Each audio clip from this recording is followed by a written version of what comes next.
સત્યની સાથે જનતાનો અવાજ। નમસ્કાર, આપ જોઈ રહ્યા છો 24 ન્યૂઝ નેટવર્ક। હું છું એન્કર અર્પિતા પટેલ। 24 ન્યૂઝ નેટવર્કમાં આપનું સ્વાગત છે। હવે જોઈએ અગત્યના સમાચાર। વિશ્વેશ્વર મહાદેવ ખાતે દશામાના વિસર્જન માટે શ્રદ્ધાળુઓનું ઘોડાપૂર। 10 દિવસની આરાધના બાદ ભક્તોએ દશામાની મૂર્તિનું કર્યું વિસર્જન। બનાસ નદીમાં પાણી નહીવત હોવાથી શ્રદ્ધાળુઓમાં નિરાશા। અમીરગઢ પંથકમાં દશામાના વિસર્જનને લઈને ભક્તિ અને આસ્થાનો માહોલ જોવા મળ્યો હતો। 10 દિવસની આરાધના પૂર્ણ થયા બાદ દશામાની મૂર્તિઓના વિસર્જન માટે અમીરગઢના વિશ્વેશ્વર મહાદેવ નજીક મોટી સંખ્યામાં શ્રદ્ધાળુઓ ઉમટી પડ્યા હતા।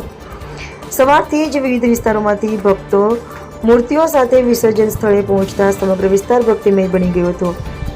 ઢોલ-નગારાના તાલ, દશામાના જયઘોષ અને ભક્તિના રંગ સાથે શ્રદ્ધાળુઓએ માતાજીને ભાવભીની વિદાય આપી હતી। મોટી સંખ્યામાં લોકો એકઠા થતા વિશ્વેશ્વર મહાદેવ ખાતે મેળાવડા જેવો માહોલ સર્જાયો હતો। જો કે બીજી તરફ અમીરગઢ પંથકમાં પૂરતા વરસાદના અભાવે બનાસ નદીના પાણીનું પ્રમાણ નહીવત જોવા મળ્યું હતું।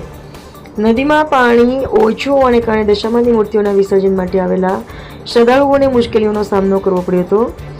પાણીની અછતને કારણે અનેક ભક્તોમાં નિરાશા પણ જોવા મળી હતી।